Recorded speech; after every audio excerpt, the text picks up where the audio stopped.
The climate is changing faster than ever, and the window to act is fast closing. 2024 became the hottest year humanity has ever recorded, a signal that the planet's balance may be headed for irreversible changes. Global emissions must be slashed by half by 2030 to restore balance to our planet's ecosystem. Across continents, a major transition is underway in the way we produce energy, manufacture products, and provide mobility. And within this transition, the Tata Group stands at a defining moment, not just one of responsibility, but of possibilities. In infrastructure, every ton of cement avoided is a step towards a lower carbon future. With Nanogen's Nano-Catalyst, Tata projects reduce cement use in concrete by nearly 10 to 20%, cutting embodied carbon without compromising strength and, in turn, supporting net zero targets. And from the ground as we soar into the skies, efficiency remains our focus in climate technology. In aviation, sustainability begins well before takeoff. Air India's fleet modernization and digital flight path optimization save thousands of tons of CO2 each year. Some of the most powerful climate solutions don't rely on new energy sources, but on smarter operations.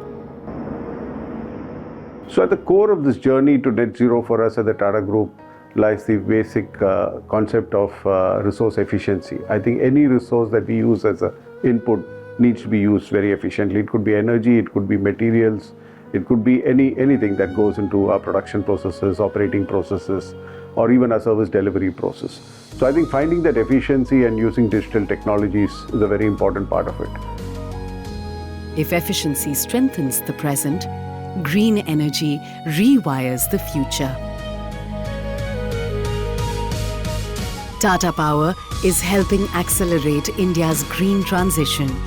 Its 3D strategy, digitization, decarbonization, and decentralization, is future-ready, inclusive, empowering, and reshaping the way the country generates energy. But its vision extends beyond that. By enabling millions to adopt rooftop solar, EV charging, smart homes, microgrids, decentralized renewables, and by promoting green energy skilling, it is making sustainable energy accessible, affordable, and scalable for all. But renewable electricity is only half the shift. The fuels that we power our industries with must transform too. At Tata Steel, innovation also takes the shape of regeneration. Biochar replaces part of the fossil coke used in blast furnaces, reducing emissions at one of industry's most carbon-intensive stages. Sourced from agri-waste, this biochar also strengthens rural livelihoods. This is climate action from the ground up. And as manufacturing evolves, so must mobility. The path forward is cleaner engines, cleaner journeys, cleaner miles.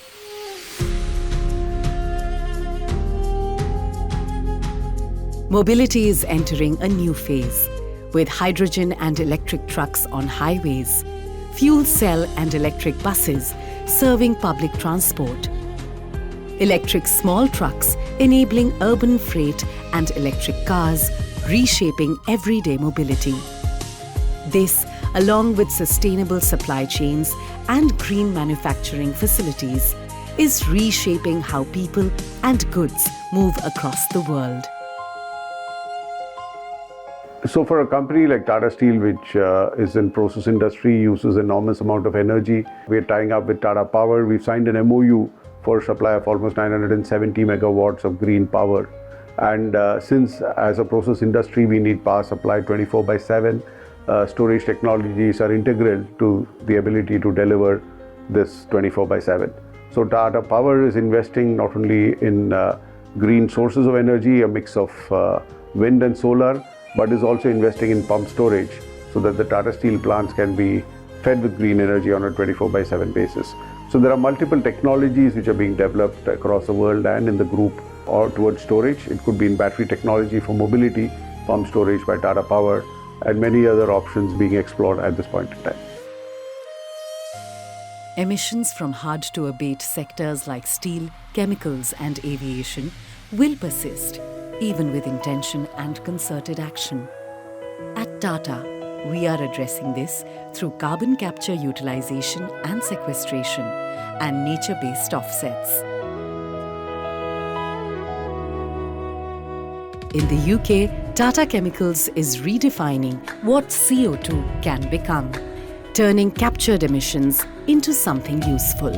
CO2 drawn from a thermal power plant is captured in carbon capture plant and further refined and used into pharma-grade sodium bicarbonate, making Tata Chemicals a leading organization globally to convert a challenge into a value-added chemical at this scale. This is how carbon capture technology becomes the gateway to low-carbon materials. Carbon capture and usage and carbon capture and sequestration are very important parts of the overall solution, because even in 2045, we will be emitting some CO2 through our processes. So while we will reduce the emissions, we will not eliminate them totally because of the industries that we are in. So finding scalable, competitive carbon capture and utilization and carbon capture and sequestration solutions are very important to achieving this 2045 goal. Today, we have examples within the group. Tata Chemicals runs a plant in the UK for carbon capture. Tata Steel has already got a 5 tons per day plant operational in Jamshedpur. So there are examples within the group, but I think the challenge for us is to how can we scale it up and how can we keep it competitive, because today the costs are much higher than the businesses can afford. Every transformation must overcome hurdles in technology, financing, regulation, and market acceptance before it becomes truly effective. Hydrogen is promising, yet infrastructure remains costly. Renewables are scaling, yet storage must be accelerated. EV ecosystems are expanding, yet supply chains must be strengthened. Carbon capture is working, yet economies of scale must take hold. The greatest challenge isn't innovation, it is urgency. I think the challenge for us as a group is there are tremendous growth opportunities in India and in many industries where we already have a significant carbon footprint. So how do we balance the opportunity that there is of growth while at the same time achieving our goal of net zero by 2045? Hence the need for us to invest in new technologies, carbon efficient technologies, new innovations, new process routes, and scale it up in a manner that makes sense for the business. So this is something that many of the group companies are doing already. And like I said earlier, there are opportunities to collaborate as well. For instance, the CO2 that is emitted by the steel business can be converted using appropriate technology to sustainable aviation fuels and can be used by Air India, which anyway needs to conform to a certain degree of SAF in its fuel consumption after 2028. So what is a challenge for one group company could be an opportunity for another group company, and that's how we can drive that balance between the need to grow as well as need to stick to a goal of net zero. Net zero isn't a destination. It is a journey of transformation of systems, behaviors, and imagination.